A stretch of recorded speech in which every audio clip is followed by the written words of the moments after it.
Hello everyone. Functions पे already मैं एक वीडियो बना चुका हूँ, आप हमारा प्रीवियस वीडियो चेक कर सकते हैं। बहुत अच्छे से मैंने आपको बेसिक कांसेप्ट क्लियर किए हैं, अच्छे से समझाया फंक्शंस क्या है, इसका क्या यूज है एंड सो ऑन। अच्छा, आज के लेक्चर में जहां से मैंने प्रीवियस लेक्चर को कंप्लीट किया था वहीं से हम लोग आज का लेक्चर स्टार्ट करेंगे। तो देखो भाई, क्या क्या चीजें पॉसिबल है वो हम लोग अब बात कर रहे हैं, रिटर्न टाइप और आर्ग्यूमेंट्स। ठीक है, क्या ऐसा हो सकता है कि फंक्शन में के अंदर रिटर्न टाइप भी हो और आर्गुमेंट भी हो, मतलब इन द सेंस फंक्शन कुछ रिटर्न भी कर रहा हो वैल्यू और उसमें कुछ आर्गुमेंट्स भी हो। Yes, this is possible. अभी मैंने आपको रादर प्रीवियस लेक्चर में ही आपको जो फंक्शन दिखाया था उसमें देखो भाई, जो ऐड नाम का फंक्शन मैंने आपको बना करके दिखाया था, ध्यान से देखो। इसमें आर्गुमेंट्स भी हैं और ये वैल्यू कुछ रिटर्न भी कर रहा है। ठीक है, हमने अभी देखा था तो z is equal to add x को y लिखा था ना, तो यहाँ से वैल्यू रिटर्न हुई थी, वही हमारी z के अंदर स्टोर हुई थी ना जाकर के। तो इसका मतलब ये वैल्यू रिटर्न भी कर रहा है फंक्शन और इसके अंदर आर्गुमेंट्स भी हैं। This is possible. तो ये है हमारा जी पहला केस। ठीक है, अच्छा जी, दूसरा केस क्या होगा भाई, रिटर्न टाइप ना हो लेकिन आर्गुमेंट्स हो। This is also possible. मैं अभी आपको दिखाऊंगा। रिटर्न टाइप हो, आर्गुमेंट ना हो, दिस इज आल्सो पॉसिबल। और दोनों ही चीजें ना हो, दिस इज आल्सो पॉसिबल। सब कुछ पॉसिबल है भाई। ठीक है, तो वो मैं अभी आपको ये चारों केसेस दिखाता हूं। तो पहला केस तो ऑलरेडी मैं आप लोगों के साथ डिस्कस कर चुका हूं, मेरे ख्याल से मेरे को दोबारा बोलने की जरूरत नहीं है। सेकंड केस को मैं अब आपको दिखाता हूं, रिटर्न टाइप तो नहीं है लेकिन आर्गुमेंट्स हैं फंक्शन के अंदर, वो मैं अब आपको दिखाता हूं। तो देखो भाई, केस नंबर 1 तो ऑलरेडी डन। तो अब केस नंबर 2 मैं आपको दिखा रहा हूं। देखो, चाहूं तो मैं कोड यहां से कॉपी पेस्ट करके आ सकता हूं, लेकिन वही बात है, मैं नहीं चाहता कि आपको कुछ रटना पड़े। तो मैं सारा प्रोग्राम आपके लिए दोबारा से बनाऊंगा और फटाफट स्पीड से बनाऊंगा, तो आप मेरे साथ साथ कोशिश करना बनाने की, आपको सब कुछ क्लियर होता चला जाएगा साथ साथ। ठीक है जी, देखो भाई, केस नंबर 2 मैं आपको दिखा रहा हूँ। केस नंबर 2 क्या है भाई, रिटर्न टाइप नहीं है लेकिन आर्ग्यूमेंट्स हैं। तो देखो भाई कैसे करेंगे इसको, रिटर्न टाइप नहीं है लेकिन आर्ग्यूमेंट है, रिटर्न टाइप नहीं है लेकिन आर्ग्यूमेंट्स हैं।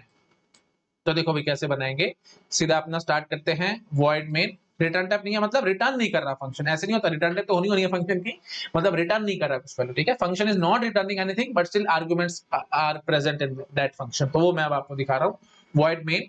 अच्छा जी, तो अब आपने वही बात है, वेरिएबल डिफाइन करने हैं, इंटीजर एक्स वाई और जेड। ठीक है, और उसके बाद प्रिंट एफ आप बोलोगे कि enter two numbers, scan F करवा लोगे, एक्स और वाई को आपने स्कैन करवा लिया कीबोर्ड से। अच्छा जी, उसके बाद फिर हम लिखा करते थे वही z is equal to x plus y, लेकिन वही बात है, ये हमारा कोर लॉजिक है, तो इसको हम यहाँ नहीं लिखेंगे, हम इसको फंक्शन में करेंगे। तो मैं इस चीज को यहाँ से हटा रहा हूँ।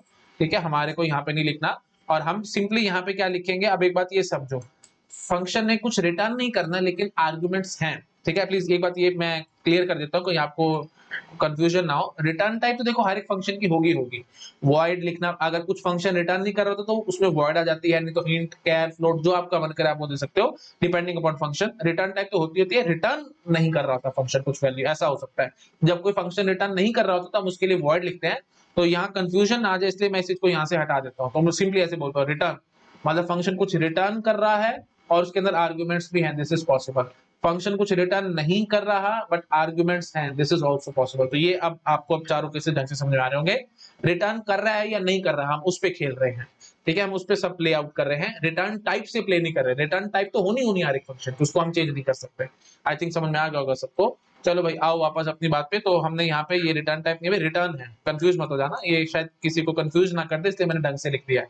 फंक्शन रिटर्न कुछ नहीं कर रहा लेकिन आर्गुमेंट्स हैं। अच्छा जी, तो अब एक बात ये समझो, फंक्शन रिटर्न कुछ नहीं कर रहा लेकिन आर्गुमेंट्स है। रिटर्न कुछ नहीं कर रहा तो मैंने अभी आपको समझाया, तो उसकी रिटर्न टाइप क्या होती है, वॉइड होती है। प्रोटोटाइपिंग हम लोग पहले करते थे फंक्शन की, तो प्रोटोटाइपिंग कर देते, क्योंकि मैं फंक्शन को कॉल पहले कर रहा हूँ, यूज बाद में करूंगा। अगर मैंने फंक्शन को डिफाइन ही ऊपर कर दिया होता, वॉइड मेन से पहले फंक्शन को डिफाइन कर देते, तो मेरे को टेंशन नहीं थी रिटर्न टाइप की। लेकिन जनरली हम मेन पहले डिफाइन करते हैं, बाद में फंक्शन को डिफाइन करते हैं, तो रिटर्न टाइप की जनरली हम लोग यूज करते ही है। तो वो मैं अब आपको दिखा देता हूँ। ठीक है, तो रिटर्न टाइप देखो हम क्या लिखेंगे, हम यहाँ लिखेंगे, क्योंकि फंक्शन कुछ रिटर्न नहीं करना तो हम लिखेंगे वॉइड। ठीक है, फंक्शन का नाम ऐड, और आर्गुमेंट्स है ना इसके अंदर, तो मैं लिख लेता हूँ एक्स कॉमा, या सॉरी इंट कॉमा इंट।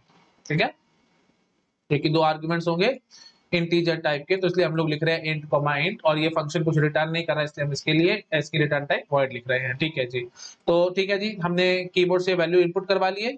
अच्छा जी, और उसके बाद अब आप, क्योंकि फंक्शन कुछ रिटर्न नहीं कर रहा तो मैं ये नहीं लिखूंगा भाई z is equal to add x comma Y.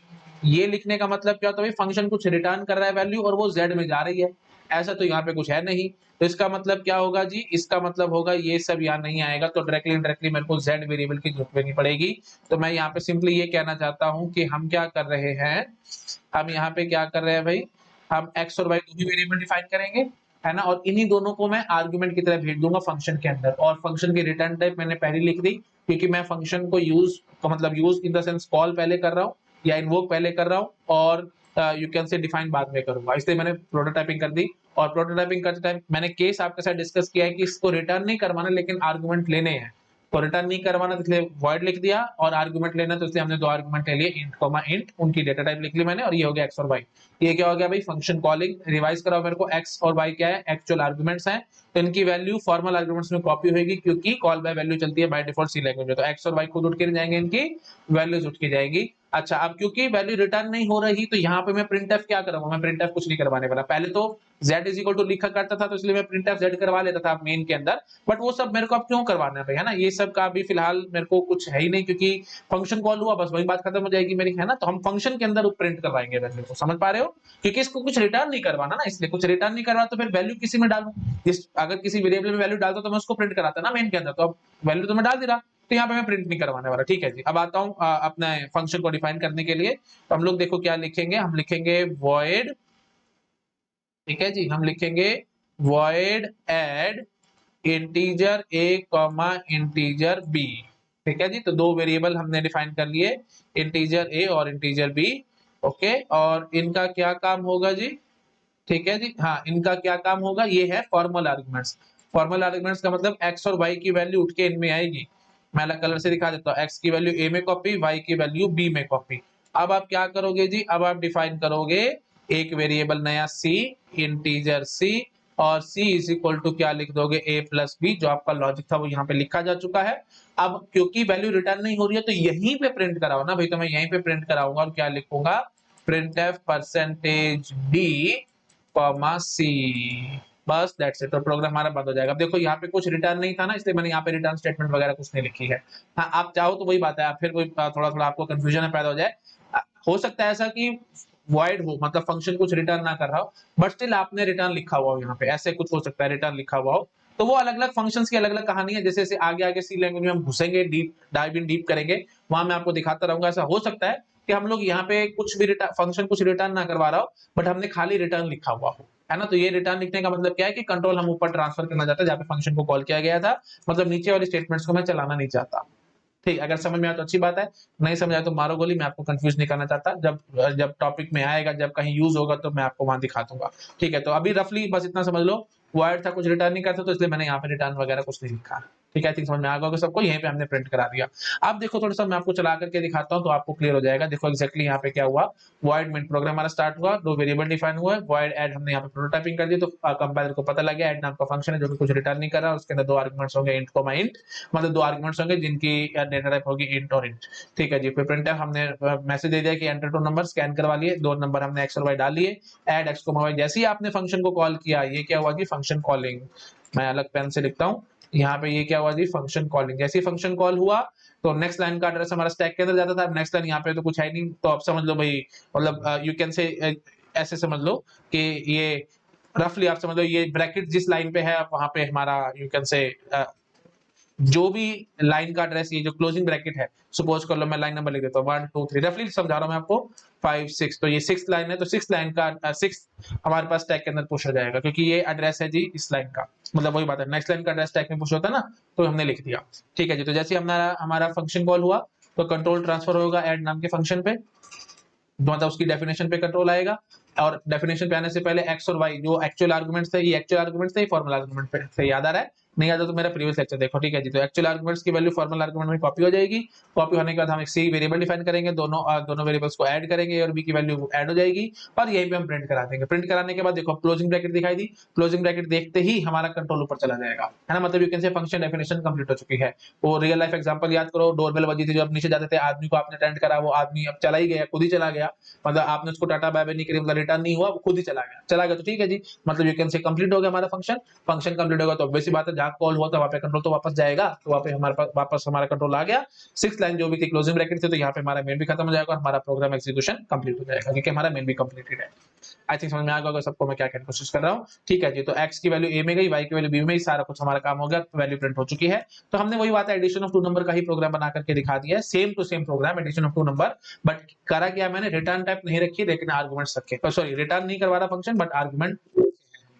ठीक है, रिटर्न नहीं करा, रिटर्न टाइप तो है यहाँ पे, रिटर्न टाइप तो वॉइड है, ठीक है, प्लीज ये कंफ्यूजन में तो जाना कि रिटर्न टाइप ही नहीं, रिटर्न टाइप तो है भाई, रिटर्न टाइप वॉइड है बस, और क्या है, ठीक है, बट ये कुछ रिटर्न नहीं करवा रहा फंक्शन, है ना, फंक्शन रिटर्न कुछ नहीं करवा रहा, बट आर्गुमेंट्स इसके अंदर थे, तो आपको क्लियर हो गया होगा हम कैसे बना रहे हैं। एक लाइन मतलब छोटा कर देता हूँ, आप सब नोट डाउन कर सकते हो आराम से। तो सारा खेल ही कंट्रोल ट्रांसफर का है, देख पा रहे हो, सारा खेल ही कंट्रोल ट्रांसफर का है। तो आप जैसे ही फंक्शन को कॉल करते हो, कंट्रोल हमारा डेफिनेशन पे आ जाता है, अब आपकी मर्जी, आप इस डेफिनेशन में क्या करना चाहते हो, जो सब कुछ आपके ऊपर है, जैसा जो करना चाहते हो आप यहाँ कर सकते हो। क्लियर हो गया होगा आई थिंक सब लोगों को, मैं क्या करने की कोशिश कर रहा हूँ, नोट डाउन करो इसको फटाफट, फिर मैं आगे बढ़ता हूँ। कर ले नोट डाउन, ठीक है जी। अब देखो, अब केस नंबर 3 पे आ रहे हैं। केस नंबर 3 क्या था जी, रिटर्न टाइप, तो रिटर्न तो कर रहा हो फंक्शन, लेकिन आर्गुमेंट ना हो, तो आपको लगेगा कि सर ये कैसे पॉसिबल है, अरे पॉसिबल है, मैं अभी आपको ऐड नाम का फंक्शन ही ऐसे बना करके दिखाऊंगा।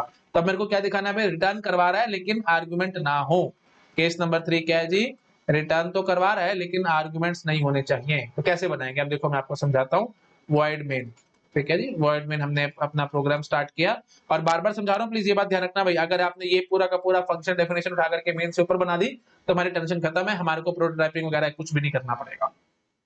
ये जो प्रोटोटाइपिंग थी हम इसको हटा सकते थे, ठीक है जी। तो ठीक है जी, तो वही बात है, बट जनरली हम मेन पहले बनाते हैं, क्योंकि हमारे को दिमाग में होता नहीं कि फंक्शन में क्या करना होगा एंड सो ऑन। तो पहले मेन बना लेते हैं, उससे थोड़ा दिमाग चलना शुरू होता है कि अच्छा जी ये फंक्शन कुछ ऐसा बनेगा, तो फिर आप नीचे फंक्शन बनाते हो, यही जनरली कंट्रोल फ्लो होता है, पहले मेन बनाया जाता है हर बारी, और वहां से हमारा माइंड अपने आप चलना शुरू होता है, अच्छा अच्छा ये फंक्शन होंगे, ऐसे कॉल होंगे एंड सो ऑन, क्योंकि एंट्री पॉइंट होता है। एंट्री पॉइंट पहले बनाओगे तो आपका माइंड थोड़ा ठीक ठाक से चलेगा, क्योंकि आपको पता होगा कि कंट्रोल हमारा यहीं से शुरू होना है, प्रोग्राम एग्जीक्यूशन हमारी यहीं से शुरू होनी है। तो यहाँ पे फिर हम अपने हिसाब से फंक्शंस को कॉल करेंगे एंड सो ऑन, फिर नीचे जा करके अपने अपने फंक्शन को डिफाइन करते चले जाएंगे। जैसे कैलकुलेटर का प्रोग्राम बनाना चाहते हो तो add, subtraction, multiplication, division, 4 function आपको बनाने पड़ेंगे, तो ऐड, सब, मल्ट, डिव ऐसे करके फंक्शन बना सकते हो। तो वो मेन के अंदर फंक्शन को कॉल करना और नीचे जाकर के इनको डिफाइन करना, तो ये कंट्रोल फ्लो सबसे अच्छा लगता है, इसलिए आप ऐसे करते हो। नहीं तो आप पहले क्या ऐड, सब, मल्ट, डिव फंक्शंस बनाओगे, उसके बाद आप मेन फंक्शन बनाओगे, तो थोड़ा अजीब लगता है, मतलब कंट्रोल फ्लो ढंग से, मतलब यू कैन से मतलब प्रोग्रामर फ्रेंडली चीजें नहीं बनती, क्योंकि प्रोग्रामर फ्रेंडली क्या, आपका माइंड कैसे चलेगा भाई, पहले एक आउटलाइन बनाओगे चीजों की, उसके बाद ही तो फिर जैसे ऐसे समझो, देखो आप छोटे थे तो क्या होता था, पहले आप सर्कल बनाते थे, उसके बाद उसके अंदर रंग भरना शुरू करते थे ना भाई, ऐसे तो नहीं था पहले रंग भरना शुरू कर दो बाद में सर्कल बनाओ। तो ये वही कहानी है ना, तो पहले आप आउटलाइन बना लेते हो और उसके बाद फिर प्रॉपर्ली उसको फिल करते हो कि हाँ जी कोडिंग कैसे करनी है एंड सो ऑन। तो आउटलाइन पहले मेन के अंदर हम बना लेते हैं, इसलिए फिर प्रोटोटाइपिंग करनी बहुत जरूरी हो जाती है, क्योंकि जनरली प्रोग्रामर चलता ही ऐसे है, पहले आउटलाइन बनाता है उसके बाद कोडिंग करता है, तो वो आउटलाइन मेन के अंदर होती है, ठीक है, तो इसलिए हम ऐसे ही जनरली चलते हैं। तो इसलिए प्रोटोटाइपिंग लगभग हम करते ही हैं हर फंक्शन की, ठीक है, अच्छा जी, ठीक है जी, तो वर्ड में, हाँ जी, तो हमने यहाँ पे वेरिएबल डिफाइन करते हैं। अब देखो खास बात क्या है, आर्गुमेंट्स तो नहीं है लेकिन रिटर्न टाइप है। तो पहले मैं धीरे धीरे चलता हूँ, स्टेप बाय स्टेप चलता हूँ, आपको दिक्कत नहीं आनी चाहिए, ठीक है। तो आप वही बात है, वेरिएबल डिफाइन करते थे, इंटीजर एक्स वाई और Z, print F, scan F, and वो सब किया करते थे। बट प्रॉब्लम क्या है ना, इसके अंदर आर्गुमेंट नहीं लेने हैं आपको, है ना, और बट सिर्फ रिटर्न करवाना है, रिटर्न करवाना है। तो इसलिए एक बार मैं बनाता हूँ, फिर आपको धीरे धीरे समझा दूंगा। आप क्या करो, आप सिर्फ एक वेरिएबल डिफाइन करो जेड, ठीक है, और नीचे जाकर के आप सिंपली कॉल करो z is equal to add, that's it, ठीक है, आप इसको कॉल करो और printf करवा दो percentage D comma Z, printf percentage D comma Z. तो यहाँ पे प्रिंट करो और प्रोग्राम अपना कंप्लीट करो, ये हो गया जी वॉइड में। अब आपको थोड़ा थोड़ा क्लिक हो रहा होगा कि ऐड नाम का फंक्शन है, तो उसकी रिटर्न टाइप क्या है भाई, इंटीजर z था ना, z के अंदर वैल्यू ला रहे हो तो उसकी रिटर्न टाइप इंटीजर है। तब देखो मैं प्रोटोटाइपिंग ढंग से करके दिखाता हूँ, मैं लिखूंगा इन ऐड, जैसे देखो जैसे कंट्रोल फ्लो मैं चला रहा हूँ ना, ऐसे ही आपका माइंड चलना चाहिए साथ साथ। तो पहले ऊपर ऊपर से बना लो, आउटलाइन बना लो, फिर उसके अंदर धीरे धीरे कोशिश करो कोडिंग करने की। हाँ जी, int Z, Z is equal to add, यही कहानी करनी पड़ेगी ना मेरे को, रिटर्न टाइप तो हो लेकिन आर्गुमेंट ना हो। रिटर्न टाइप हो तो आपको किसी वेरिएबल में लाना पड़ेगी वैल्यू, रिटर्न करेगा फंक्शन, जो भी वैल्यू फंक्शन रिटर्न करेगा वो किसी न किसी वेरिएबल में जाएगी ना भाई। तो इसलिए मेरे को z is equal to add तो लिखना पड़ेगा, मतलब ऐड जो भी वैल्यू रिटर्न करेगा वो z में जाएगी। आर्गुमेंट नहीं होने चाहिए, तो इसलिए मैंने इसको खाली छोड़ दिया, यहाँ पे सर्कुलर ब्रैकेट के अंदर कोई भी आर्गुमेंट नहीं लिया मैंने, ठीक है जी। तो मैं क्या लिखूंगा, इंट ऐड, है ना, और इसके अंदर अब आपकी मर्जी, यहाँ पे वॉइड लिख के छोड़ दो, है ना, या फिर कुछ भी मत लिखो, ये आपकी मर्जी है भाई, है ना। तो ये आपके ऊपर मैं छोड़ता हूँ, वॉइड लिखना लिख दो, खाली छोड़ना खाली छोड़ दो। जनरली वॉइड लिखना थोड़ा अच्छा लगता है भी, ठीक, इससे समझ में आ जाएगा कि भाई इसके अंदर हम कोई आर्गुमेंट नहीं ले रहे हैं। बट ठीक है, अगर आपको ऐसे अच्छा नहीं लग रहा तो मैसेज को हटा देता हूँ, ठीक है, मुझे कोई प्रॉब्लम नहीं है। तो हम क्या करते हैं, हम ऐसे ही रख लेते हैं इस चीज को, ठीक है। तो हम क्या कर रहे हैं, लो इंट ऐड, बस ऐसे छोड़ दो, ठीक है। तो ये होगी जी प्रोटोटाइपिंग फंक्शन की। अच्छा जो इसके बाद हमने ये फंक्शन को कॉल कर दिया और प्रिंट करा ली वैल्यू। अब आप जरा मुझे बताओ इस फंक्शन को आप डिफाइन कैसे करोगे। तो पहले तो वही बात है, रिटर्न टाइप आएगी जी, इंटीजर वेरिएबल रिटर्न कर रहा है ये, मतलब इंटीजर वैल्यू रिटर्न कर रहा है ये। अच्छा जी, इंटीजर ऐड, अच्छा एक बात, अच्छा चलो अभी करता हूँ। हाँ जी, इंट ऐड, ठीक है जी, और यहाँ पे कोई आर्गुमेंट नहीं थे, छोड़ दिया। अच्छा जी, फिर अंदर आए, फिर अब यहाँ पे आप सारे काम कर लो ना भाई, तो यहीं पे आप वेरिएबल डिफाइन कर लो, इंटीजर a, b, c, है ना, और उसके बाद प्रिंट एफ करवाओ, enter two number, scan f करवाओ, a b की वैल्यू आप कीबोर्ड से इनपुट करवाओ, c is equal to a plus b लिखो और रिटर्न करवा दो c। बस ये हो गया हमारा फंक्शन। आप समझ में आया ना, देखो हमने क्या किया, कंट्रोल फ्लो समझो, बस कंट्रोल फ्लो, सब कुछ क्लियर हो जाएगा। वेरिएबल डिफाइन करा, इंट ऐड, ये हमारी प्रोटोटाइपिंग होगी, z is equal to add, ये होगी जी फंक्शन कॉलिंग। ठीक है, तो ये जो हमने किया है step, this is function calling. ठीक है, फंक्शन कॉलिंग, तो फंक्शन कॉलिंग एग्जैक्टली क्या ये है, जैसे आप फंक्शन कॉल करोगे कंट्रोल उसके डेफिनेशन पे आ जाएगा, तो ये डेफिनेशन थी, यहाँ पे कंट्रोल आ गया। अब यहीं पे आपने वेरिएबल तीनों डिफाइन करा है, प्रिंटफ करवा लिया, एंटर टू नंबर स्कैन करवा लिए, a प्लस बी मतलब c is equal to a plus B कर लिया, एडिशन करवा ली और रिटर्न करवा दिया c। जैसे आपने रिटर्न c करवाया तो c की वैल्यू उठ करके z में आ जाएगी और प्रिंट ऑफ z करवा लोगे। तो अब देखो जहां पे मैं रुका था अभी बोलते बोलते, अब मैं वो पॉइंट एक्सप्लेन करता हूँ। रिटर्न c आपने लिखे ना भाई, प्लीज ये इंट इसकी डेटा टाइप है, मतलब जो भी सी वेरिएबल आप रिटर्न करें उसकी डेटा टाइप आपने यहाँ लिखे, तो डायरेक्टली हम इंटीजर टाइप वैल्यू रिटर्न करवा रहे हैं, ध्यान रखना, इंटीजर टाइप वैल्यू रिटर्न करवा रहे हैं, तो सी खुद उठ के नहीं जा रहा, सी की वैल्यू ऊपर उठ के जा रही है, प्लीज ये चीज ध्यान रखना। तो जैसे ए और बी, आपने ए 5 डाला, बी 2 डाल दिया, 5 और 2 7, तो सी की वैल्यू 7 होगी, तो 7 ऊपर रिटर्न होगा, सी खुद उठ के नहीं जाएगा। कॉमन सेंस की बात है, आप इतना समझ पा रहे होगे, एक्टिवेशन रिकॉर्ड वाली सारी कहानी मैंने आपको बताई थी। जैसे आप कोई प्रोग्राम फंक्शन एग्जीक्यूशन कंप्लीट होते हैं तो उसका एक्टिवेशन रिकॉर्ड डिलीट हो जाता है। एक्टिवेशन रिकॉर्ड डिलीट होने का मतलब सब वेरिएबल्स की मेमोरी डीएलोकेट हो चुकी है, ए बी सी जो वेरिएबल आपने डिफाइन करते हैं इन सब की मेमोरी डीएलोकेट हो चुकी है, तो मेमोरी डीएलोकेट हो चुकी है तो फिर आप उसको रिटर्न कैसे कराओगे भाई, तो वेरिएबल रिटर्न नहीं होता भाई, उसकी वैल्यू रिटर्न होती है, प्लीज ये बात ध्यान रखना। ठीक है जी, तो सी की वैल्यू जो भी थी 7 रिटर्न होगी, जेड में आ जाएगी, और अब आप प्रिंट एफ करवा लोगे जेड को। आई थिंक क्लियर होगा सबको, मैं यहाँ पे क्या करने की कोशिश कर रहा हूँ, छोटा कर देता हूँ, आप नोट डाउन कर लो। आपको थोड़ा सा अजीब लग रहा होगा कि सर हम चाहते थे कि मतलब लॉजिक वगैरह वो अलग फंक्शन में बनाए एंड ऑन, पर यहाँ पे तो सारा काम ही हमने पूरे फंक्शन के अंदर कर लिया, तो जो ऐड वाला सारी कहानी थी आप मेन के अंदर कर लेते तो काम खत्म हो जाता, फंक्शन में डिफाइन ही क्यों कर रहे हैं। तो शांति रखो, थोड़ी देर में मैं आपको एडवांटेज दिखाऊंगा फंक्शन के, तो आपको सारा क्रिस्टल क्लियर हो जाएगा। अभी नोट डाउन करो उसको बस। ठीक है, तो हमने क्या देख लिया भाई, रिटर्न टाइप है बट आर्गुमेंट नहीं है, दिस इज आल्सो पॉसिबल। और केस नंबर 4 नोट डाउन कर लिया। केस नंबर 4 क्या होगा भाई, रिटर्न टाइप, रिटर्न भी नहीं कर रहा फंक्शन और आर्गुमेंट भी नहीं है। पता नहीं मेरे दिमाग से बार बार रिटर्न टाइप क्यों निकल रहा है, सॉरी फॉर दैट। ये रिटर्न है भाई, फंक्शन रिटर्न नहीं कर रहा है, रिटर्न टाइप तो हर एक फंक्शन की होगी। अगर कोई वैल्यू रिटर्न नहीं कर रहा फंक्शन तो उसकी रिटर्न टाइप वॉइड हो जाती है। रिटर्न टाइप तो होगी, मतलब डायरेक्टली यहाँ कहना चाहता है रिटर्न नहीं कर रहा फंक्शन, कुछ रिटर्न भी नहीं कर रहा और उसके अंदर आर्गुमेंट भी नहीं है। ये केस है हमारा फोर्थ।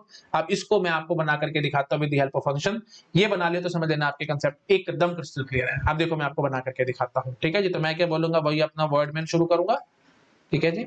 अब खास बात क्या है भाई, जो भी फंक्शन आप ऐड बनाओगे ना, एडिशन नंबर 2 नंबर वाला प्रोग्राम में बनाएंगे, जो भी आप ऐड फंक्शन बनाओगे, रिटर्न टाइप भी नहीं है उसकी, मतलब वो फंक्शन कुछ रिटर्न भी नहीं करेगा और उसके अंदर आर्गुमेंट भी नहीं होने चाहिए।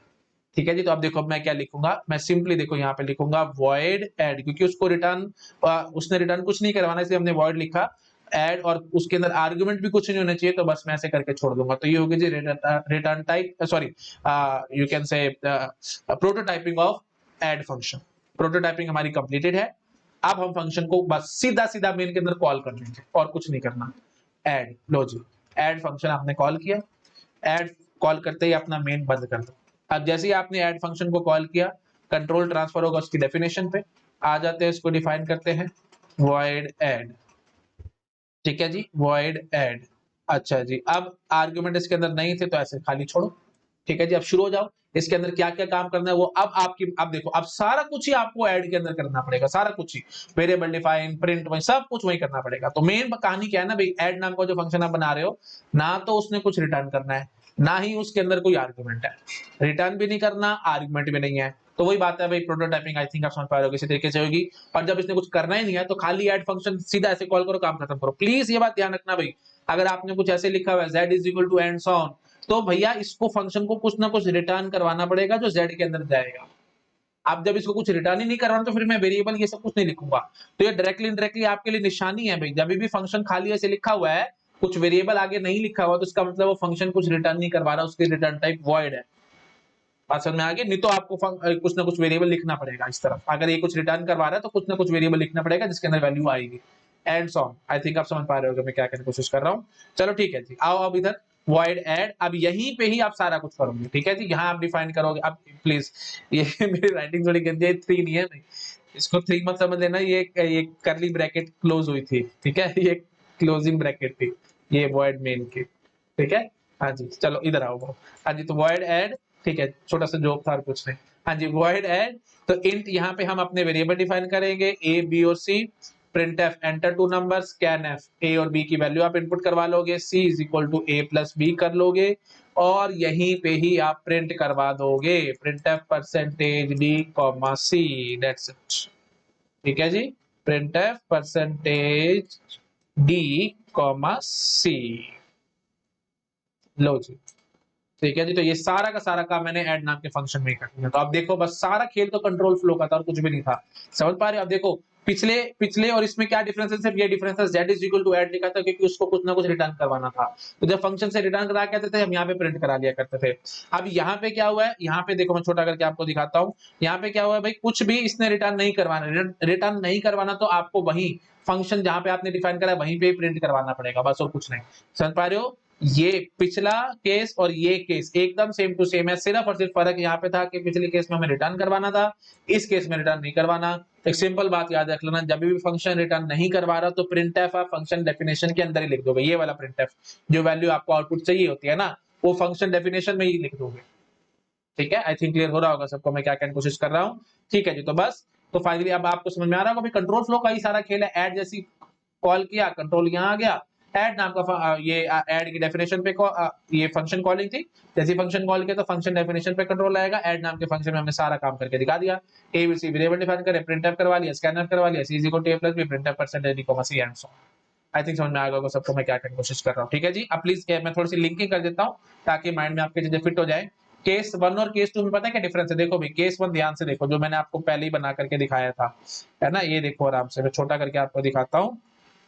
जो कुछ यहाँ था ना बिल्कुल सेम टू सेम है, बस मैं यहीं पे आपको समझाता हूँ। देखो केस 2 में क्या था, आपको रिटर्न नहीं करवाना था। देखो केस 1 में क्या था, आर्गुमेंट भी होने चाहिए, रिटर्न टाइप भी होनी चाहिए। अब देखो ऐड नाम का फंक्शन रिटर्न कुछ ना कुछ करवा रहा है, फिर sorry for that, return type नहीं, रिटर्न। हाँ जी, तो ऐड नाम का फंक्शन रिटर्न भी करवा रहा है कुछ ना कुछ और आर्गुमेंट्स भी है। तो ऐड नाम के फंक्शन रिटर्न भी करवा रहा है और आर्गुमेंट भी है। कैसे पता लगे रिटर्न कुछ करवा रहा है, क्योंकि z इज इक्वल टू आपने लिखा हुआ है, तो ऐड कुछ ना कुछ वैल्यू z में डालेगा, तो इसीलिए मतलब z से कुछ ऐड से कुछ ना कुछ वैल्यू आएगी जो कि z में जाएगी, तो इसका मतलब इसकी ये कुछ ना कुछ रिटर्न करवा रहा है। ऐड नाम का फंक्शन कुछ रिटर्न करवा रहा है और आर्गुमेंट आप देख ही पा रहे हो एक्स और वाई दोनों है, तो रिटर्न भी करवा रहा था और आर्गुमेंट भी थे। ये था हमारा केस नंबर 1। केस नंबर 2 में क्या था भाई, रिटर्न नहीं करवाना, बस आर्गुमेंट रखने हैं। तो क्या टेंशन है भाई, रिटर्न नहीं करवाना ना आपको, तो आप यहीं नीचे प्रिंट करवा देना बस, और क्या होगा। तो ये z वेरिएबल हटाओ यहाँ से और ऐड जो आपने फंक्शन कॉल किया था यहाँ पे वॉइड लिख देना, क्योंकि रिटर्न टाइप तो रहेगी बट रिटर्न नहीं करवा रहा फंक्शन कुछ भी। रिटर्न टाइप का मतलब क्या है कि क्या रिटर्न हो रही है वैल्यू, अगर कुछ भी रिटर्न नहीं हो रही वैल्यू तो रिटर्न टाइप में वॉइड आ जाता है, तो हम यहाँ पे वॉइड लिख करके छोड़ देंगे, बता देंगे कि हाँ जी इसने फंक्शन ने कुछ रिटर्न नहीं करवाना, और यहीं पे हम प्रिंट एफ करवा के भाग जाएंगे जो भी सी की वैल्यू होगी। रिटर्न सी की बजाय हम यहाँ पे प्रिंट एफ सी कर देंगे। अब आप ध्यान से देखो केस नंबर 2 आपको अच्छे से नजर आ जाएगा। ये देखो भाई आराम से, ये केस नंबर 2 में हमने यही करा था, सेम टू सेम प्रोग्राम है, चेक करो भाई प्लीज। मैं बार बार स्लाइड्स के आगे पीछे जाऊंगा तो टाइम वेस्ट होगा और कुछ नहीं। आप प्लीज अपने नोट्स जो आपने बना रखे उसमें चेक करो, केस नंबर 1 और केस नंबर 2 में सिर्फ और सिर्फ ये डिफरेंस है, सब कुछ सेम टू सेम है। यहाँ पे बस z is equal to add कर करके आपने z की वैल्यू प्रिंट कराई थी, बट यहाँ पे आपने ऐड फंक्शन को कॉल कर दिया, कंट्रोल नीचे आएगा और यहाँ पे आप वही प्रिंट करवा दोगे सी की वैल्यू। पहले आप रिटर्न सी करवाया करते थे, अब आप यहीं पे सी की वैल्यू प्रिंट करा देते हो। आई थिंक क्लियर होगा वो सबको मैं क्या करने की कोशिश कर रहा हूँ। और वही बात है केस नंबर 3 और केस नंबर 4 में भी लगभग यही सिमिलरिटी है। केस नंबर 3 में हम z is equal to add लिख के भाग रहे थे, और वही बात है केस नंबर 4 में आकर के खाली ऐड लिख दिया और वहीं पे प्रिंट करवा दिया। तो मतलब फंक्शन जहां पे आपने डिफाइन किया था वहीं पे आपने सी की वैल्यू प्रिंट करवा दी, जो आउटपुट चाहिए था आपको वहीं प्रिंट करवा लो, ठीक है। तो सिंपल बात आप समझ में आ चुकी है भाई। अगर रिटर्न हो रहा है या नहीं हो रहा, अगर रिटर्न नहीं करवा रहा कुछ भी फंक्शन तो प्रिंट वही करवा लो वैल्यू, जो भी आउटपुट चाहिए आप फंक्शन के अंदर ही वही प्रिंट करवा लो वैल्यू। रिटर्न हो रही है तो बस वहां से वैल्यू रिटर्न करवाओ और अपने मेन के अंदर आकर के प्रिंट करवाना। समझ में आ गया। आर्गुमेंट की कहानी आप समझ चुके हैं भाई। अगर आर्गुमेंट होंगे फंक्शन के अंदर तो आर्गुमेंट आपको पहले मेन के अंदर डिफाइन करने पड़ेंगे, जो भी एक्स वाई और वही वैल्यू आपको आर्गुमेंट्स पास करने पड़ेंगे, है ना। वो जो आप पास करोगे उनको एक्चुअल आर्गुमेंट कहेंगे, जिसके अंदर जाएंगे वैल्यूज उनको हम मतलब जहां पे एक्चुअल आर्गुमेंट की वैल्यू कॉपी होगी वहां पे हम जो वेरिएबल डिफाइन करेंगे उनको फॉर्मल आर्गुमेंट्स कहेंगे। और फिर वही बात है, सारी कहानी अपनी चलती रहेगी। समझ में आ रहा है ना? ये देखो मैं आपको दिखा देता हूँ। तो जो आर्गुमेंट है, यानी दो किसी दिन आर्गुमेंट अगर है फंक्शन के अंदर, तो यहाँ पे वही बात है, अभी आर्गुमेंट्स आपको लेकर चलने पड़ेंगे। जैसे आप वही मेन फंक्शन के अंदर ही आप वेरिएबल डिफाइन कर दोगे एक्स और वाई, ठीक है जी। एक्स और वाई वेरिएबल डिफाइन करने के बाद आप यहाँ पे उनको पास कर दोगे, फंक्शन जब कॉल करोगे तो वहां पे पास कर दोगे। तो ये एक्चुअल आर्गुमेंट हो गया। एक्चुअल आर्गुमेंट की वैल्यू फॉर्मल आर्गुमेंट में कॉपी होनी होती है, तो फॉर्मल आर्गुमेंट आपको डिफाइन करने पड़ेंगे, ठीक है। और फिर वही कहानी है, ए और बी में अपनी वैल्यूज आ चुकी है, और फिर अब आप सी वेरिएबल डिफाइन करके ऐड करवा करके वहीं प्रिंट करवा दोगे। अगर रिटर्न नहीं रिटर्न करवा रहा था तो मैं यहाँ पे रिटर्न सी करवा देता। रिटर्न सी जो भी कराता, यहाँ पे जेड वेरिएबल में वैल्यू आ रखी होती और यहीं पे प्रिंट जेड करवा देता। आई थिंक आ गया होगा सबको समझ में कंट्रोल फ्लो एग्जैक्टली चल कैसे रहा है, ठीक है। हाँ, और आर्गुमेंट अगर नहीं है तो कोई टेंशन वाली बात नहीं है। आर्गुमेंट नहीं लेने आपको तो मेन के अंदर फिर वो वेरिएबल डिफाइन ही मत करना। एक्स और वाई जो दो नंबर आपको ऐड करा रहे थे मेन में वो डिफाइन ही मत करना, ठीक है। आप सिंपली फंक्शन को कॉल करना, जब कंट्रोल फ्लो कंट्रोल ट्रांसफर होगा फंक्शन डेफिनेशन में तो वहीं डिफाइन करना। ये देखो मैंने यहाँ दिखाया था आपको। अब इसमें आर्गुमेंट नहीं थे तो आपने क्या किया, z is equal to add लिखा। कोई भी आपने आर्गुमेंट यहाँ पे पास नहीं किया। आर्गुमेंट पास नहीं किया तो फिर आपको वेरिएबल तो लेने पड़ेंगे, तभी उनको इनपुट करवाओगे कीबोर्ड से और प्रिंट करवाओगे, तो फिर सारा काम हम फंक्शन के अंदर कर लेंगे। मतलब जो फंक्शन की डेफिनेशन थी वहां कर लेंगे। आई थिंक काफी हद तक समझ में आ गया होगा आपको मैंने क्या किया यहाँ पे। सारी एकदम समरी, बिल्कुल आगे पीछे सब लिंक करके निचोड़ आपको मैंने सुना दिया। अब आपको अच्छे से समझ में आ गया होगा क्या हो रहा है, ठीक है जी। नहीं समझ आया तो फिर भी प्लीज वीडियो को रिवाइंड करके देखो। बाकी मेरे को लग रहा है कि 99.9999% सबको समझ में आ गया होगा। कोई बहुत मतलब जिसने ढंग से सुना नहीं या स्किप करा होगा वीडियो, उसको शायद थोड़ी दिक्कत आ रही होगी। अदरवाइज सबको समझ में आ गया होगा। चलो ठीक है जी, कर लो नोट डाउन इसको, ठीक है। केसेस को आप मेरे ख्याल केस 2 को भी आपने कर लिया था, केस 3 को भी कर लेना, केस 4 को भी आप नोट डाउन कर लेना, ठीक है जी। अब आपके मन में आएगा कि सर ये सब हम कर ही क्यों रहे हैं, ये ऐड नाम का फंक्शन है, कॉल करे, कंट्रोल ट्रांसफर करे, सारा लॉजिक यही लिख रहे हैं, ये सारा लॉजिक मेन में लिख देता है ना भाई, ये सब आप क्यों कर रहे हो, ये सब आप यहाँ पे क्यों टाइम वेस्ट कर रहे हो। तो वो मैं अभी आपको समझाता हूँ कि एग्जैक्टली एडवांटेजेस क्या है फंक्शन की। तो देखो नेक्स्ट हमने लिखा हुआ है एडवांटेजेस ऑफ फंक्शन। पहली एडवांटेज है भाई रीयूजेबिलिटी, ठीक है। सेकंड है जी एब्स्ट्रैक्शन और थर्ड है जी इजी डीबगिंग। रीयूजेबिलिटी का मतलब क्या है कि फंक्शन को ना आप डिफाइन वंस करते हो लेकिन यूज मेनी टाइम कर सकते हो। Define once and use many times, ठीक है। तो डायरेक्टली इनडायरेक्टली मैं ये कहना चाहता हूं, एक बात ये समझो, अब ऐड नाम के फंक्शन को ना आप एक लूप में चला दो, तो मतलब 4i is equal to 1 i less than 10 i plus plus 10 बारी ऐड फंक्शन कॉल होगा, तो 10 बारी कंट्रोल ट्रांसफर होगा और 10 बारी ये सारे वेरिएबल डिफाइन होंगे। दो दो नंबर आप डालोगे, उनका सम करोगे एंड सो ऑन। तो मतलब अगर आपको 10 बारी अलग अलग पेयर्स ऑफ नंबर डालने और उनका सम निकालना था तो आपको बड़ी मेहनत करनी पड़ती। बट अब यहाँ पे एक झटके में काम होगा, मतलब एक बार आपने फंक्शन को डिफाइन किया है, उसको कॉल जितनी मर्जी बारी करते रहो, यही सबसे बड़ा फायदा है, that is reusability of code. बात समझ में आई कि जो ऐड नाम का फंक्शन है ना, इससे पहले ये जहां पे आपने ऐड फंक्शन को कॉल किया है, इससे पहले एक लूप चला दो। मैं आपको दिखा देता हूँ, थोड़ा सा समझ में आ जाएगा चीजें, और कुछ नहीं, ठीक है। यहीं पे मैं एक लूप चला देता हूँ, for i is equal to 1 i less than equal to 10 i plus plus, ठीक है। ये मैंने लूप चला दी और ऐड फंक्शन को कॉल कर दिया।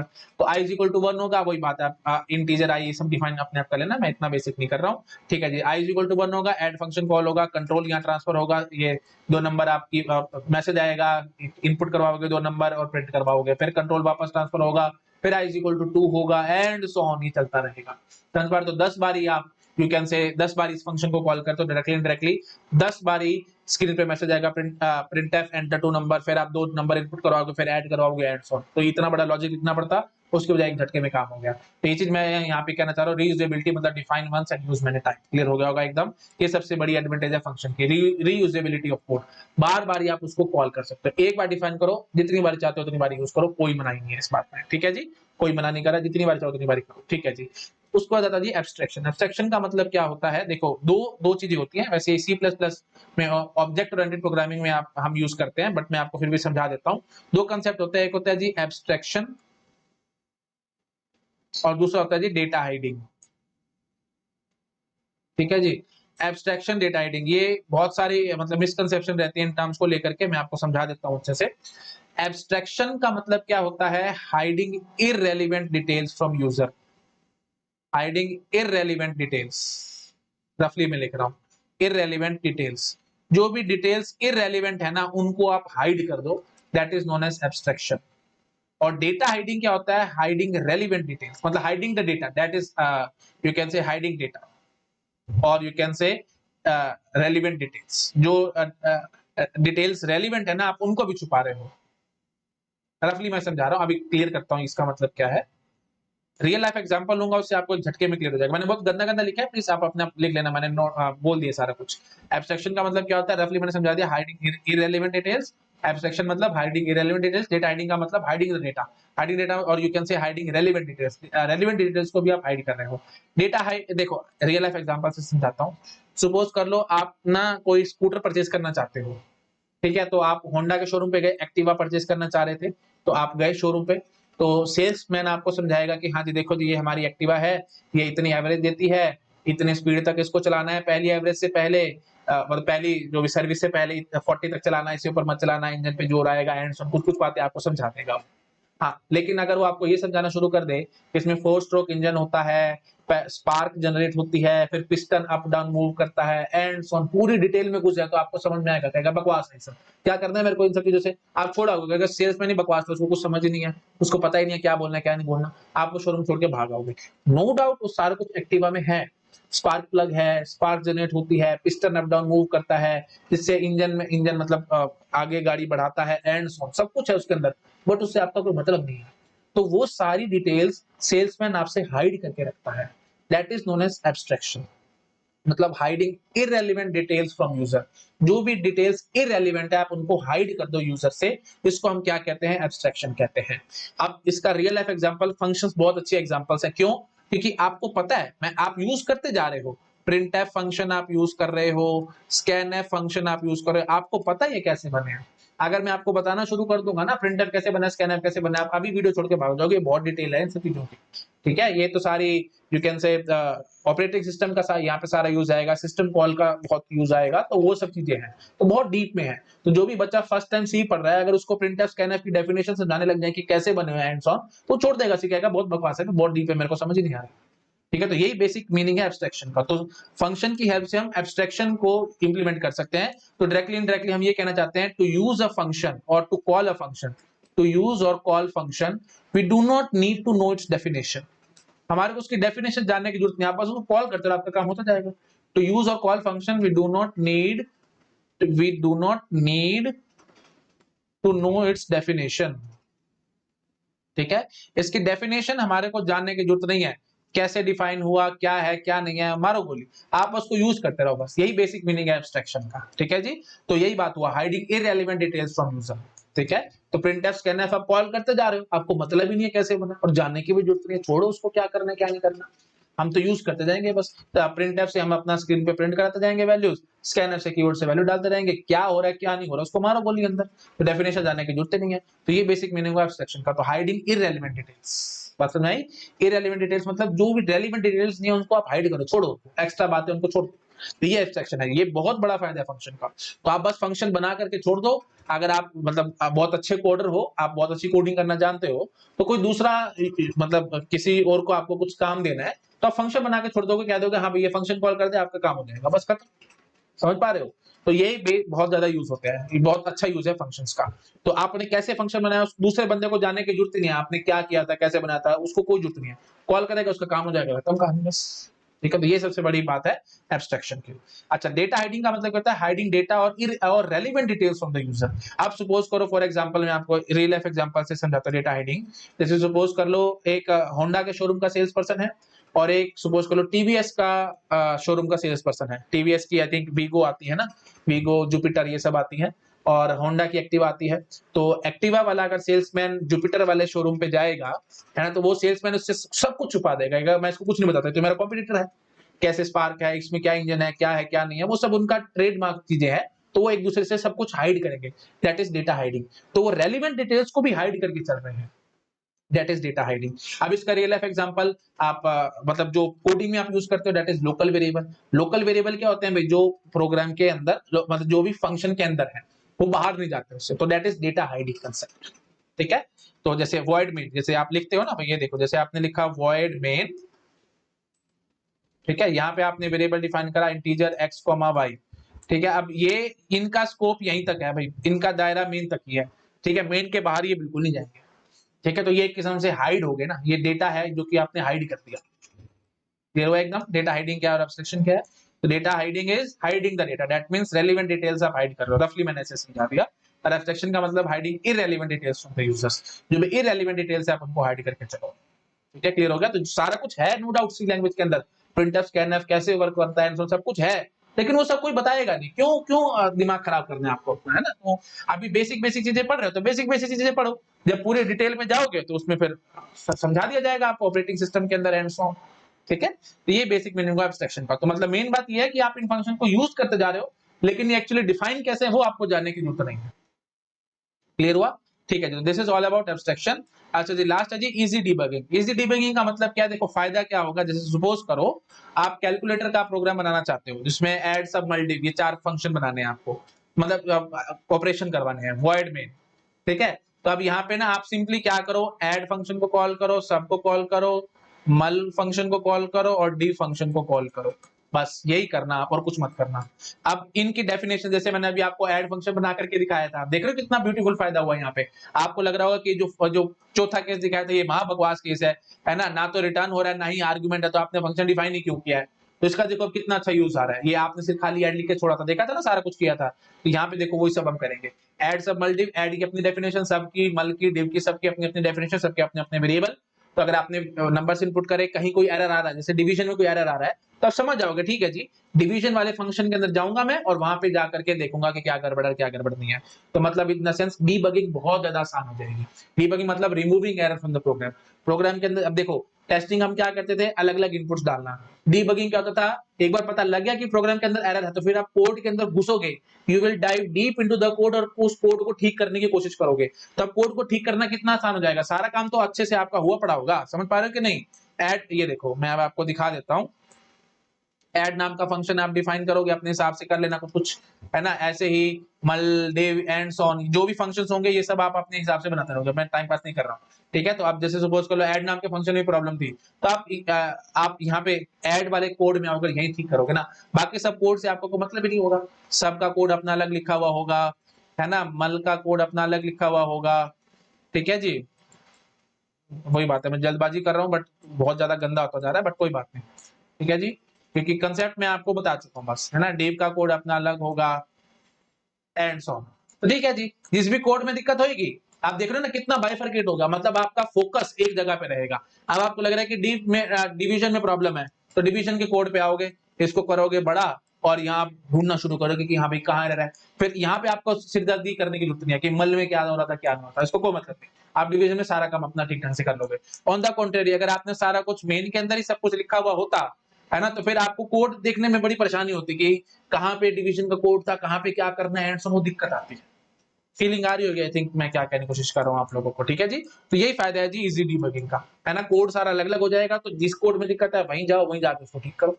ये बहुत बढ़िया एडवांटेज है फंक्शन की। क्लियर है एकदम सब लोगों को? डिसएडवांटेज पूछोगे तो डिसएडवांटेज ये भी कंट्रोल फ्लो होता रहता है, तो उसमें टाइम बर्बाद होता है, इधर से उधर कंट्रोल ट्रांसफर होगा, फिर उधर से इधर कंट्रोल ट्रांसफर होगा, एंड सो उसमें टाइम बर्बाद होता है, और क्या थोड़ा स्लो हो जाता है एग्जीक्यूशन, और क्या।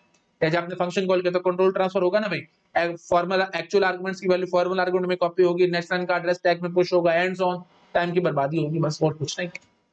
और ऑब्वियसली बात है मेमोरी भी ज्यादा वेस्ट हो रही है क्योंकि स्टैक का साइज बढ़ता चला जाएगा, जैसे आप फंक्शन को कॉल करते चले जाओगे, एक फंक्शन कॉल हुआ फिर दूसरा फिर तीसरा फिर चौथा एंड ऑन, तो एक के अंदर एक आपने कॉल कर रखा होगा, तो वो रिकर्शन मैं आपको आगे दिखाऊंगा नेक्स्ट लेक्चर में, हम लोग देखेंगे रिकर्शन को भी। तो स्टैक का साइज बहुत बड़ा होता चला जाएगा, तो मतलब मेमोरी की भी बहुत वेस्टेज है यहाँ पे। ठीक है, तो ये थोड़ी सी डिसएडवांटेज हो गई, लिखी नहीं है बट रफली मैंने समझा दिया, आपको क्लियर हो रहा होगा। तो टाइम वेस्टेज और मेमोरी ज्यादा लगती है फंक्शंस अगर आप यूज करते हो तो। ठीक है, डिसएडवांटेज देखो नहीं लिखी है तो कोई बात नहीं, मैं लिख देता हूँ, यहाँ लिख दूं डिसएडवांटेजेस। सबसे पहले तो मेमोरी रिक्वायरमेंट बहुत ज्यादा है, मेमोरी ज्यादा लगेगी। क्यों ज्यादा लगेगी? क्योंकि एक्टिवेशन रिकॉर्ड बनते हैं हर एक एक फंक्शन के, तो बार बार फंक्शंस को आप कॉल कर रहे हो, तो एक्टिवेशन रिकॉर्ड के ऊपर एक्टिवेशन रिकॉर्ड के ऊपर एक्टिवेशन रिकॉर्ड बनता चला जाएगा स्टैक के अंदर। तो फ्री में थोड़ी आएगी मेमोरी, मतलब फ्री में एक्टिवेशन रिकॉर्ड थोड़ी बनेगा, मेमोरी तो लेगा ना, वो सारी मेमोरी बर्बाद होगी। बर्बाद क्या मतलब, इन द सेंस आपको एक्स्ट्रा स्पेस एलोकेट करना पड़ेगा, ये थोड़ी सी दिक्कत है फंक्शंस में, मेमोरी ज्यादा लगती है। और अगर वही बात है, अगर आप फंक्शंस की बिना बनाते मेन के अंदर सारा कुछ कर देते तो ठीक है, हमारे को जरूरत ना पड़ती उस मेमोरी की, लेकिन अब बार बार एक्टिवेशन रिकॉर्ड बनेंगे एंड ऑन जाएंगे, वो दिक्कत है। समझ रहे हो ना, स्टैक के अंदर बार बार एक्टिवेशन रिकॉर्ड बनते जाएंगे। नहीं समझ आ तो मैं रिकर्शन में करूंगा सारी बातें, डोंट वरी। अच्छा जी, दूसरी बात, थोड़ा सा प्रोग्राम एग्जीक्यूशन स्लो हो जाएगा क्योंकि कंट्रोल ट्रांसफर होगा इधर से उधर, और कंट्रोल जाता रहेगा एंड ऑन, टाइम वेस्ट है। समझ में आ रहा होगा सबको, ठीक है। कर लो भाई नोट डाउन फटाफट, ठीक है। तो ये डिसएडवांटेज देख लो, एडवांटेजेस देख लो, इसको आराम से ये नोट डाउन कर लो, ठीक है। कर लिया सब कुछ नोट डाउन? हो गया होगा आई थिंक क्लियर सब लोगों का ना, ये देख लेना, ये जो मैंने ये सब बनाया था बस, ठीक है। कर लिया नोट डाउन, ठीक है। आई होप आपने सब देख लिया होगा, सब नोट डाउन कर लिया होगा। चलो मैं आगे बढ़ रहा हूँ अब, ठीक है जी। आप देखो दो इंपॉर्टेंट पॉइंट्स हैं जो सी लैंग्वेज में फंक्शंस यूज करते हैं, उनसे रिगार्डिंग दो इंपॉर्टेंट पॉइंट्स हैं, देखो मैंने अच्छे से लिखे हुए हैं। पहला इंपॉर्टेंट पॉइंट देखो क्या कह रहा है, function can never be defined inside another function. एक फंक्शन की डेफिनेशन में कोई दूसरा फंक्शन डिफाइन नहीं कर सकते, सी लैंग्वेज का रूल है। और दूसरा, function can return only a single value at a time, एक से ज्यादा वैल्यू फंक्शन का भी रिटर्न नहीं कर सकता। तो पहला वाले का मैं आपको समझा देता हूँ, function can never be defined inside another function. जैसे सपोज कर लो आपने एक एफ फंक्शन बनाया, ठीक है, ये उसकी डेफिनेशन थी। अब इसी के अंदर अगर आपने f1 फंक्शन को डिफाइन कर दिया, this is not allowed in C language, ठीक है। तो a function can never be defined inside another function, ये बेसिक डेफिनेशन आपको माइंड में रखनी है, ये रूल है सी लैंग्वेज के अंदर। और दूसरा, function can return only single value type, एक से ज्यादा वैल्यू फंक्शन रिटर्न नहीं कर सकता। आपको लगता होगा कि सर दो तीन बार रिटर्न लिख दिया तो वही बात है भाई, एक ही बार। जैसे देखो सपोज करो एफ नाम का फंक्शन था, कुछ कुछ लाइनें लिखी और आपने यहाँ लिख दिया रिटर्न सी, ठीक है, यहाँ आपने लिख दिया रिटर्न सी। जल्दी जल्दी लिखता तो वही बात है, बहुत गंदी राइटिंग आती है। रिटर्न सी ऐसे कुछ लिख दिया आपने, ठीक है। आप नीचे जाकर के कुछ और लाइनें थी और फिर आपने दोबारा से लिख रखा है रिटर्न ए, तो आप बोलोगे कि सर दो दो बार रिटर्न करेगा, अरे कहां से रिटर्न करेगा। जैसे रिटर्न से देखोगे तो कंट्रोल वही ट्रांसफर हो जाएगा जहां पे फंक्शन को कॉल किया गया था। जैसे सपोज कर लो मेन फंक्शन के अंदर आपने फंक्शन को कॉल किया था, तो कंट्रोल वहीं आ जाएगा, ठीक है। तो फिर ये सब तो चलेगा ही नहीं कभी भी, समझ पा रहे हो। तो इसलिए प्लीज ध्यान रखना, function can return only a single value at a time, एक से ज्यादा वैल्यू फंक्शन कभी भी रिटर्न नहीं कर सकता। क्लियर हो गया एकदम सब लोगों को, ठीक है जी। ऑफ कोर्स मैं बहुत ज्यादा एग्जांपल्स और बहुत ज्यादा चीजें नहीं करा रहा हूँ, क्योंकि आगे फिर मेरे को यूज करनी है डेटा स्ट्रक्चर एल्गोरिथम में, सारा टाइम मैंने ये सब बातें करनी है, फंक्शन फंक्शन फंक्शन में घूमते रहेंगे आप लोग, ठीक है। रिकर्शन आएगा नेक्स्ट टॉपिक, वहां पे भी और कुछ मैं आपको चीजें समझाऊंगा, ठीक है। तो बहुत है मेरे ख्याल से, और ज्यादा एग्जांपल्स कराने की जरूरत नहीं है मेरे को, ठीक है। ठीक है जी। और बाकी वैसे आपके लिए होमवर्क है, आप चाहो तो जैसे मैंने एडिशन ऑफ टू नंबर्स का प्रोग्राम आपको बना करके दिखाया है, ऐसे ये सब आप ऐड सब मल्टीप जो मैंने बना करके दिखाए थे, ये सारे फंक्शंस आप अपने आप से इनको इंप्लीमेंट कर सकते हो, वेरिएबल डिफाइन करके एंड सो ऑन, ठीक है। ये सब अपने आप कर लेना। और जैसे टेबल का प्रोग्राम बनवाया था, फैक्टोरियल का प्रोग्राम बनवाया था, वो सारे प्रोग्राम्स आप फंक्शंस की हेल्प से इंप्लीमेंट कर सकते हो। ये आपके लिए होमवर्क है, आप अपना कर सकते हो, क्योंकि मेन चीज क्या थी, आपको कंट्रोल फ्लो मेरे को समझाना था। कंट्रोल फ्लो अगर आपके दिमाग में घुस गया, फिर मेरे ख्याल से आपको कोई दिक्कत नहीं, आप बड़े आराम से सारे काम कर सकते हो, ठीक है जी। चलो ठीक है जी, ओके जी, आप इसको नोट डाउन करो, दैट्स इट। तो यहाँ पे हमारा फंक्शन का टॉपिक कंप्लीट हो चुका है। नेक्स्ट क्लास में हम लोग रिकर्शन स्टार्ट करेंगे, that is very very important topic, बहुत भर भर के क्वेश्चन आता है गेट एग्जाम इस टॉपिक से, ध्यान से और आराम से करना उसको, ठीक है जी। ओके चलिए ठीक है, thank you so much, bye bye.